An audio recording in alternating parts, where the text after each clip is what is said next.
एक पवित्र नदी थी जहां अनेक जल जीव रहते थे।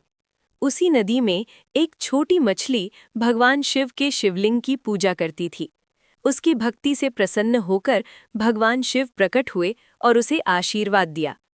मछली बोली, हे प्रभु, हम जल में रहने वाले सभी जीवों को एक भयानक मगरमच्छ बहुत सताता है। वो अत्यंत शक्तिशाली है और हमारे बच्चों को निगल जाता है। कृपया उसे दंड दीजिए। भगवान शिव बोले, उसके पापों का घड़ा अभी पूरा नहीं भरा है। समय आने पर उसका अंत निश्चित है। जहां जहां पापी जन्म लेते हैं वहां माता पार्वती किसी न किसी रूप में उनका अंत करने आती हैं। तुम चिंता मत करो। ये सुनकर मछली ने भगवान शिव को प्रणाम किया और खुशी खुशी चली गई। कुछ समय बाद माता पार्वती उसी नदी में स्नान करने आईं। उनके लंबे और सुंदर बाल जल में लहराने लगे। स्नान करते समय उनके कुछ बाल टूटकर पानी में बहने लगे।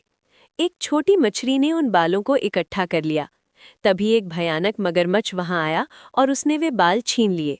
वो हंसते हुए बोला, इतने सुंदर बाल किसके हो सकते हैं?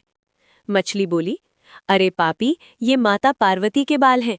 उनसे दूर रह, नहीं तो तेरा अंत निश्चित है। मगरमच्छ जोर जोर से हंसने लगा। मछली डरकर जय माता जी जपने लगी। तभी तेज प्रकाश हुआ और माता पार्वती प्रकट हो गई।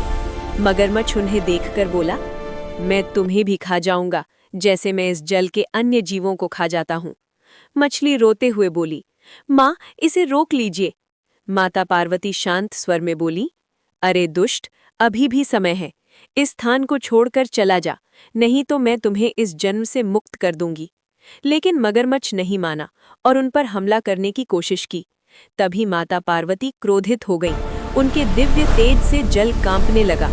उन्होंने शंख और डमरू की ध्वनि उत्पन्न की, जिससे मगरमच्छ अंधा और बहरा हो गया।